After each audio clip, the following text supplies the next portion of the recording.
पिछली बार जब आप लोगों ने केक काटा था तो मैंने एक बात कही थी कि आम तौर पे थोड़ा बात बहुत गंभीर लगती है लेकिन बड़ी सच सी है।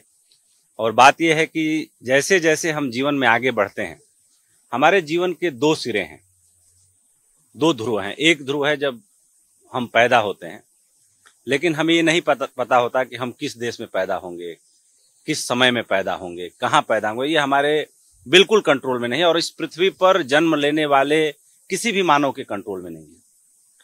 तो जीवन का ये एक सिरा हुआ। दूसरा सिरा है जब हम अपने जीवन के एक एक पल को जीते हुए आगे बढ़ते हैं और वो पल हमें एक अंतिम डेस्टिनेशन तक ले जाता है जहां हम इस दुनिया से विदा हो जाते हैं, यानी हम मर जाते हैं, डेथ। अब वो कहाँ होगी, कैसे होगी, कब होगी, किन परिस्थितियों में होगी। अब किसी की डेथ ट्रेन एक्सीडेंट में हो जाती है, कोई रोड एक्सीडेंट में मर जाता है, कोई प्लेन क्रैश में मर जाता है, कोई लेटे लेटे मर जाता है, लेकिन इस मनुष्य रूपी जीवन में हम सबको जाना है। तो पहला सिरा जन्म, जिस पर हमें बिल्कुल कोई अधिकार नहीं, कोई हमारा अख्तियार नहीं। दूसरा सिरा है मौत, जिस पर हमें कोई अख्तियार नहीं, हमें पता नहीं कि ये कब होगा, कैसे होगा, कुछ नहीं पता। अब बचता है जीवन के बीच का कालखंड, जिसको हम लम्हा लम्हा पल करके जीते हैं। तो मैं ये मानता हूं कि ऐसा हमें लगता है कि हम कर रहे हैं, लेकिन हम कर नहीं रहे हैं। अगर हम कर रहे होते तो इस पर भी हमारा पूरा अधिकार होता। हर आदमी अपना अपना डेस्टिनी हाथ से लिखता और तय कर लेता और उस जगह पे जाके बैठ जाता, लेकिन ऐसा होता नहीं। अब कोई ये कह सकता है कि जब कोई अधिकार ही नहीं तो क्या करें, हम चादर तान के सो जाएं। सोना भी आपके अख्तियार में नहीं है, इसलिए आपके अख्तियार में नहीं है कि जो आपकी जीवन ऊर्जा है वो आपको सोने नहीं देगी। बच्चा घर में पैदा होता है, माँ बाप उसे अनुशासन में रखना चाहते हैं, लेकिन वो रोज अनुशासन तोड़ता है और जब ज्यादा तोड़ता है तो थोड़ा बहुत एकाध चटकनी उसको लगती भी है, फिर वो रोता भी है। तो ये जो हमारा जीवन है, धीरे धीरे लम्हा लम्हा करके जो मृत्यु की पदचाप है। कहा गया है कि दुनिया में जो सन्यासी होता है वो बड़ा स्वार्थी होता है। क्यों स्वार्थी होता है? वो इसलिए स्वार्थी होता है कि हम संसारी लोग मौत के वक्त बहुत तड़प तड़प के मरते हैं। क्यों मरते हैं? क्योंकि हमारी हजारों इच्छाएं अधूरी रह जाती हैं। और सन्यासी क्या करता है कि उसे इस बात का पक्का पक्का पता हो जाता है कि हमारे बस में कुछ नहीं, मैं करने वाला हूं ही नहीं, इसलिए वो एक एक करके सारी चीजें छोड़ता जाता है। और उसे ये बहुत पक्के तौर पे पता होता है कि एक दिन मौत, मृत्यु सब कुछ छीन लेगी। तो जो जो चीजें मृत्यु छीन सकती है वो उन चीजों को पहले ही दे देता है। तो जिस व्यक्ति को जीवन में ये पक्का पता चल जाए कि मेरा जन्म हुआ है तो एक दिन मुझे इस दुनिया से जाना भी है, यानी जो आदमी बहुत गहरे में मृत्यु के पदचाप को समझ ले, तो मुझे लगता है कि उसके जीवन में दो घटनाएं जरूर होंगी। एक कि उसके जीवन से अहंकार विदा होगा, एक जो वो बहुत तत्परता से, बहुत क्रोध में आके रिएक्शन देता है, धीरे धीरे उसके अंदर से रिएक्शन विदा होगा। और तीसरी बात कि हम उन चीजों के लिए शोक करते हैं, उन चीजों का बहुत बुरा मानते हैं, वस्तुतः जिन चीजों का कोई मूल्य ही नहीं होता हमारे जीवन में। और जितनी मूल्यवान चीजें हैं हमारे जीवन में, हम उस तरफ आगे इसलिए नहीं बढ़ते कि हम कल पे टाल देते हैं। ये काम करना है तो कल, कोई अच्छे गुरु का सत्संग करना है तो कल, कोई अच्छी किताब पढ़नी है तो कल, कोई अच्छी यात्रा, कोई धर्म कर्म का काम करना है तो कल। लेकिन हम वो काम करते हैं जो हमारे मन को भाता है। लेकिन ये कौन तय करेगा कि जो हमारे मन को भाता है वही अच्छा है? तो इसकी परिभाषा ये है कि अच्छा वही है जिस पर महापुरुष चले, जिस पर बड़े लोग चले। और जिस पर बड़े लोगों ने चलना अस्वीकार कर दिया, यानी वो मार्ग अच्छा नहीं। और हम लोग यूपी बोर्ड से पढ़े हुए हम लोग हैं। श्याम सुंदर दास की एक गद्य गरिमा में एक चैप्टर था, मुझे लगता है कि सेकंड चैप्टर था, कर्तव्य परायणता। उसमें वो दूसरी तीसरी लाइन में ही लिखते हैं कि हमारा मन और हृदय सबसे बड़ा तराजू है जो पल में हमें ये बता देता है कि क्या सही है क्या गलत है, और उसके बाद भी हम अपने मन आत्मा का अतिक्रमण करके हम अपनी उन आदतों के शिकार होते हैं जो हमें आनंद देती हैं। तो क्या होता है कि आनंद में भी वॉल्टेयर कहते हैं, एक बड़े थिंकर हो, कि दो चीजें हैं। एक कि जिस काम को करने से आपको बेहद खुशी मिल रही है, आपका रोम रोम प्रफुल्लित हो रहा है और उससे दूसरे के जीवन में सुख उतर रहा है, तब वो काम सही है।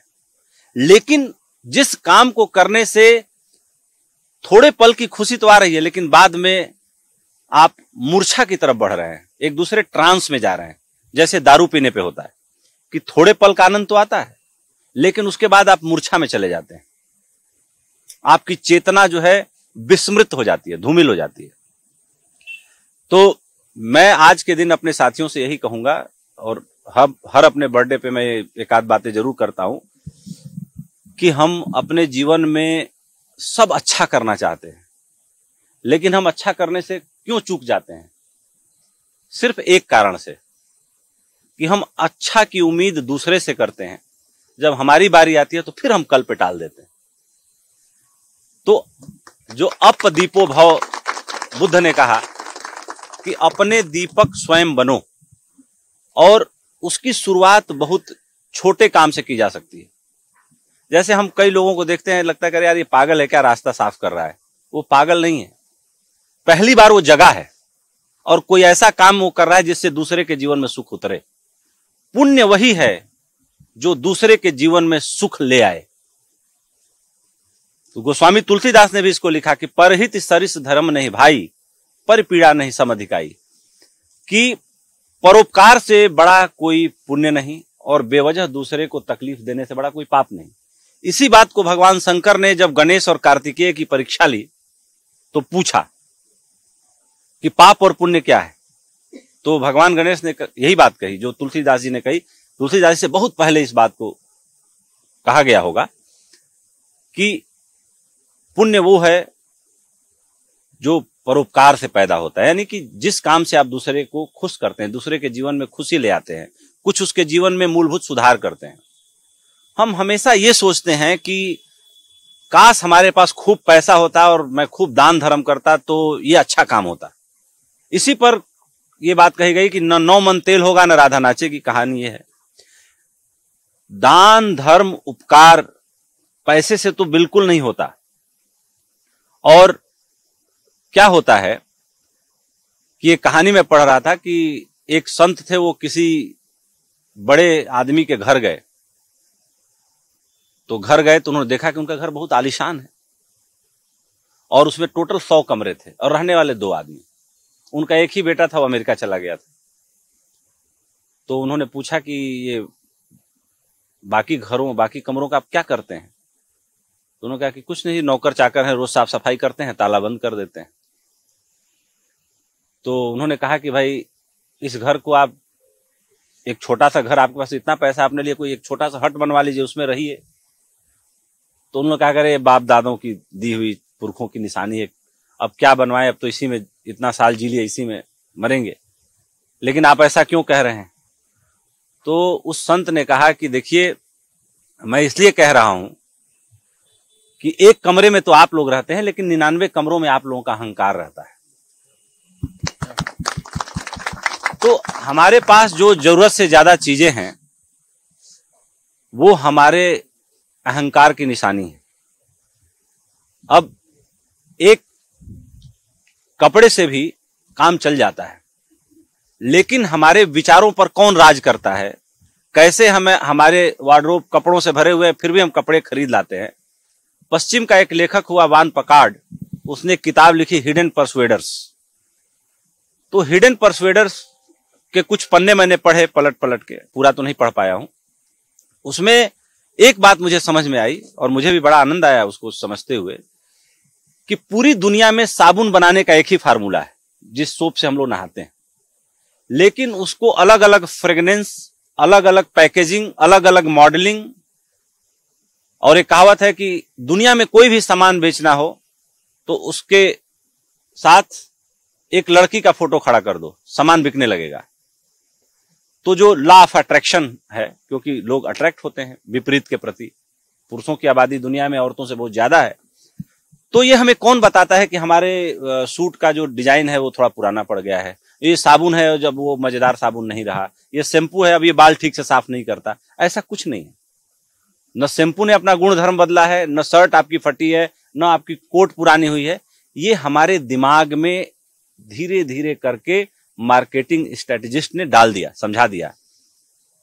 लक्स का विज्ञापन आता था, लाइफ बॉय का विज्ञापन आता था, हम लोग छोटे छोटे थे कि तंदुरुस्ती है जहां लाइफ बॉय है वहां। हम दुकान पे पहुंचे, हमारा ध्यान लाइफ बॉय की, तो किसी ने वही मेमोरी रिकॉल हुई, यार लाइफ बॉय वहां रखा हुआ है, लक्स वहां रखा हुआ है, पियर्स वहां रखा हुआ है, ये कपड़े वहां रखे हुए, वो कपड़े। तो क्या होता है कि हमारे पास जरूरत से ज्यादा चीजों के रहते हुए भी जिन कंपनियों को मुनाफा बनाना है उनको अपने उत्पाद बाजार में बेचने हैं, इसके लिए बड़ी रिसर्चें हुई।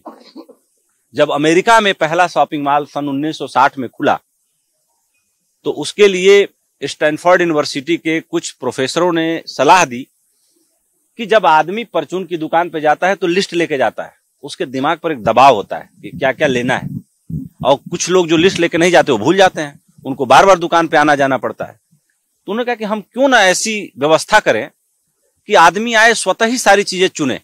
तो जो दुकान चलाने वाले जो लोग थे उन्होंने पूछा कि इससे क्या होगा। उन्होंने कहा कि इससे ये होगा कि आदमी की जरूरत 5 की है, वो 10 सामान खुद चुन के ले जाएगा। जब उसको चुनने की आजादी रहेगी तो वो स्ट्रेस नहीं लेगा फिर। और अक्सर आप देखिए शॉपिंग मॉल में हम जाते हैं, जरूरत से ज्यादा सामान खरीद के ले आते हैं। जब 75 में अमेरिका में पहला एटीएम लगा तो दुनिया में बड़ी बहस चली कि एटीएम मशीन लगाने से क्या। तो एटीएम मशीन लगाने से सिंपल सी एक व्यवस्था पैदा हुई, या दुनिया के वे देश बेहद अमीर हुए जहां पे पैसे को 24 घंटे चलाने की व्यवस्था पैदा की गई। जहां पैसा 24 घंटे दौड़ेगा वो 24 घंटे उस पर इंटरेस्ट बटोर के ले आएगा, वो मल्टीप्लाई करेगा। तो इस तरह से दुनिया की अर्थव्यवस्था चलाने वालों ने, बाजार को नियंत्रण करने वालों ने, लेकिन हमारे मन को नियंत्रण कौन करता है? हमारे मन को नियंत्रण वे लोग करते हैं जो हमसे ज्यादा बुद्धिमान हैं, ज्यादा दूरदर्शी। एक और मैं कहानी सुन रहा था, इसके बाद मैं अपनी बात समाप्त करूंगा, कि एक आदमी किसी घर में मेहमान बन के ठहरे, तो जब वो घर में घुस रहे थे तो एक विंडो थी, 2 बच्चे वहां बैठे हुए थे और सड़क दिख रही थी, चौराहा था। तो बच्चे आपस में खेल रहे थे। थोड़ी देर बाद बच्चों में बड़ी जोर की लड़ाई हो गई। तो उठ के गए, अरे बेटा क्या हुआ?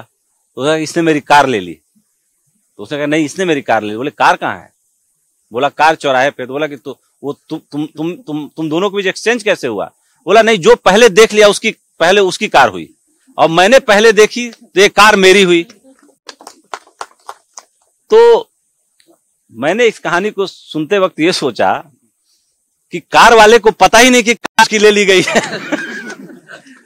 ठीक उसी तरह से हमारे दिमाग के चौराहे पर जो 1000 विचार दौड़ रहे हैं वो हमारे द्वारा नहीं दौड़ाए जा रहे। हम इंस्टाग्राम से इन्फ्लुएंस्ड हैं, हम फेसबुक से इन्फ्लुएंस्ड हैं, हम ट्विटर से इन्फ्लुएंस्ड हैं, हम टीवी से इन्फ्लुएंस्ड हैं, हम अखबारों से इन्फ्लुएंस्ड हैं, और सो कॉल्ड प्रोपेगेंडा क्रिएट करने वाले लोगों से इन्फ्लुएंस्ड हैं। इसलिए हमें बेहद बुद्धिमान और जागृत होने की जरूरत है। अगर हम बुद्धिमान और जागृत नहीं हैं तो हमारे दिमाग के चौराहे पर कौन कार दौड़ा लेगा और कौन ले लेगा ये हमें पता ही नहीं चलेगा। तो इसलिए पत्रकार हम लोग हैं तो हमारा पहला धर्म है जागरूक होना, हमारा दूसरा धर्म है थोड़ा पढ़ते लिखते रहना, हमारा तीसरा धर्म है कि हम अपने पेशे के प्रति ईमानदार रहें, जागरूक रहें, और हम कम से कम जो सामने आंख के दिखता है इतना साहस जरूर रखें कि उसको बयां कर सकें, देख सकें। अब इसमें भी 2 धाराएं हैं। कुछ लोग कहते हैं कि भाई ये प्रो गवर्नमेंट है, एंटी गवर्नमेंट है। एंटी गवर्नमेंट वालों को ये लगता है कि हमने कुछ बहुत बड़ा काम कर दिया। बड़ा काम न प्रो वाले ने किया न एंटी वाले ने किया। बड़ा काम वो करता है जो अपनी आत्मा की आवाज सुनता रहता है और उस रास्ते पर चलता है जिस पर महापुरुष चले। बाकी तो नौकरी है, और नौकरी से ऊपर जब आप अपना नैतिक दायित्व समझ के कोई काम करते हैं तो वो समाज के लिए किया गया काम होता है। अगर हम 4 लाइनें प्रधानमंत्री के बारे में खूब तीखा तीखा भाषण दे दें तो मैं इसको बहुत कोई अच्छा काम नहीं मानता। हाँ, उसी बात को विनम्रता पूर्वक हम प्रधानमंत्री के सामने रख दे, 2 पत्र लिख के भेज दें, ये भी एक तरीका हो सकता है। ये कोई जरूरी नहीं कि भारत के प्रधानमंत्री को गाली दे के हम ये साबित करें कि हम एंटी एस्टेब्लिशमेंट है और हम बहुत समाज के लिए महान काम कर रहे हैं। भाई, हम किसको गाली दे रहे हैं? होता क्या है, गाली हम स्वयं को देते हैं। जैसे कुएं में बाल्टी डाली जाती है तो कुएं से पानी निकाल के लाती है, बाल्टी में पानी नहीं होता, बाल्टी खाली होती है। जब कोई आदमी हमें गाली देता है और हम बिफर जाते हैं तो गाली एक छोटी बाल्टी का काम करती है। जहर तो हमारे अंदर पहले से भरा हुआ है, तभी तो गाली निकल रही है, नफरत निकल रही है, बुराई निकल रही है, चेहरा हमारा तमतमा के लाल हो जा रहा है, हम कंप्लीट प्रतिक्रियावादी हो जाते हैं। प्रतिक्रिया और क्रिया जो दोनों के पार निकल जाता है वो बुद्ध होने की दिशा में एक कदम चलता है। तो अगर कुएं में डालने पर बाल्टी पानी लेके आती है तो हमारी तरफ कोई एक गाली फेंक देता है, तो अगर हमारे अंदर वो सारे अवगुण, दुर्गुण, नफरत, ईर्ष्या, लोभ, तमाम चीजें न रहें तो कोई गाली दे, हमारे ऊपर गाली लगती नहीं। तुमने गाली दिया, मैंने लिया नहीं। भाई, गाली दिया यानी आप प्रतिक्रिया में फंसे। बुद्ध बैठे थे, एक आदमी बुद्ध से बहुत ईर्ष्या करता था, आया बुद्ध के चेहरे पे थूक दिया। बुद्ध ने अपना ऐसे आंचल उठाया, मुस्कुराए और उससे पूछे कि आपको कुछ और कहना है? वो आदमी पानी पानी हो गया, उसने कहा कि, और रोने लगा। बुद्ध ने उसे अपने पास बिठाया और बुद्ध ने बोला कि भाई, आपकी मैं कैसे मदद कर सकता हूं? तो उस आदमी ने कहा, मैं तो बहुत सोच के आया, तुम ये कहोगे तो मैं ये कहूंगा, तुम ये कहोगे तो फिर मैं ये कहूंगा, लेकिन तुमने तो मुझे ऐसा कर दिया कि अब मेरे पास, मेरे आंसुओं के अलावा मेरे पास कुछ निकल ही नहीं रहा है। तो बुद्ध उसको कहते हैं प्रतिक्रिया। अगर आप प्रतिक्रिया नहीं देते हैं तो क्रिया प्रतिक्रिया दोनों के पार निकल जाते हैं। यही है सुंदर जीवन जीने का, और सफलतम लोगों की यही निशानी मैंने देखी है कि वो बहुत फंसते नहीं, वो निकल जाते हैं। और जो आदमी बहुत ग्रज पालेगा, वो जो क्रोध है वो जलता हुआ कोयला है। आप जिसके ऊपर फेंकने के लिए हथेली पे लेंगे, वो जिस पे फेंकना चाहते हैं उसको जलाए ना जलाए, आपकी हथेली अवश्य जला देगा और आपका हाथ अवश्य काला कर देगा। इसलिए हमें यही 1-2 बातें हैं जिनसे अपने जीवन को संवारना है। बाकी तो बहुत सारे बाबा देश में प्रवचन दे रहे हैं, उनको भी सुन सकते हैं, वो भी काम की बातें हैं। लेकिन जो मेरे अनुभव से गुजरी बातें हैं, मैं उसे अपना ज्ञान मानता हूं और हर आदमी को मानना चाहिए। वही आपका ज्ञान है जो आपके अनुभव से गुजरा है। बाकी सारा उधार का है, लेकिन उधार की चीजों से भी कई बार घर चल जाता है। लेकिन समय पे उसे वापस कर दीजिए, जब अपना ज्ञान प्रकट हो तो, जब अपने अनुभव से वो बात गुजरे तो फिर उसको दीजिए। ज्ञान और धन जितना बांटोगे उतना बरसेगा। किसी अच्छे महात्मा का एक वचन अपने जीवन में लाएं, कुछ अच्छा सुक्ति वाक्य ही पढ़ लें, उसके ऊपर बार बार चिंतन मनन करें। कोई एक किताब पढ़ना शुरू कर दें, 1 पन्ना पढ़ें रोज। 300 पन्ने किताब 300 दिन में पढ़ जाएंगे, और उस किताब में तमाम ऐसी बातें होंगी जो आपके जीवन में कुछ न कुछ वैल्यू ऐड करेंगी। तो एक बात की, टीवी देखने की जगह पढ़ने की आप लोग आदत डालिए, वो बहुत जरूरी है। मैं देख रहा हूं लोगों ने पढ़ना लिखना एकदम बंद कर दिया है, इसलिए कि टीवी क्या करता है, आपको बहुत अलग तरीके से आपके दिमाग को प्रभावित करता है। लेकिन अगर आप किताब पढ़ें, जैसे मुझे पता है कि यहां बैठे हुए 95% लोगों ने कभी रामायण उठा के नहीं पढ़ी होगी, कभी महाभारत देखा ही नहीं होगा, कभी उपनिषदों को छू के नहीं देखा होगा। अभी एक घर में बंबई में मैं मेहमान था, वहां उपनिषदों का हिंदी का एक मेरे मित्र ने दिया था ढेर सारा, वो सारी किताब मैंने 2 सेट ली। मैं जा रहा था, मैंने कहा जहां जा रहा हूं डिनर पे यही गिफ्ट दूंगा। तो उन लोगों ने कहा कि हम लोगों ने तो आज तक इन उपनिषदों का नाम भी नहीं सुना, जबकि पूजा पाठी लोग थे। मैंने कहा कि भाई कम से कम हमारे भारतवर्ष की जो धरती है, ऋषि मुनियों की वो महान परंपरा है, जहाँ पे अगस्त मुनि हुए, जहाँ पे वशिष्ठ मुनि हुए, जहाँ पे जो है भारद्वाज मुनि हुए, जहाँ पे वेद व्यास हुए, जहाँ पे कबीर हुए, मीरा हुए, इतनी विशाल परंपरा है। उनमें से कोई इतना भी हम ज्ञान प्राप्त कर पाए अपने जीवन में तो हमारा जीवन सफल है। ये जरूरी नहीं है कि दुनिया का सारा ज्ञान हमारे लिए है। ज्ञान की कोई एक सीढ़ी आपको अंतिम सीढ़ी तक पहुंचा सकती है। साध्य और साधन बहुत ज्यादा महत्व नहीं रखते, आपकी इच्छा शक्ति ज्यादा महत्व रखती है। साधन तो कहीं भी मिल जाएगा और साध्य तक आपके अंदर इच्छा है तो आप पहुंच ही जाएंगे। तमाम हमने कहानियां सुनी है कि कोई भक्त भगवान शंकर पे नाराज हो गया, लाठी लाठी लगा मारने, उसके मारने में इतना राग पैदा हो कि भगवान प्रकट हो गए। तो कुछ भी करिए, मुझे लगता है कि 5 साल अगर अपने काम को गहराई से पूरे मनोयोग से देते हैं तो आपकी सफलता की कहानी आपके परिवार वाले कम से कम 50 साल याद रखेंगे। तो सबको जीवन में आगे बढ़ना है, तरक्की करना, बढ़ना सब चाहते हैं, लेकिन सब नहीं बढ़ते। क्यों? क्योंकि उतने मनोयोग से, उतने जप तप से, ध्यान से अपना काम नहीं करते। जो आदमी अपने कैरियर में 5 से 10 साल आंख बंद करके पूरे मनोयोग से देता है, वो कमल की तरह ऐसे कली होती है वैसे खिल जाता है। तो अगर खिलना है तो थोड़ा सा तो करिए, चलिए आप लोग, क्योंकि अपनी यात्रा तो स्वयं ही करनी पड़ती है। अपनी बांह टूटती है तो अपने गले बनती है, दूसरे गले तो नहीं बनती। बस धन्यवाद। कुछ खाइए पीजिए आप लोग।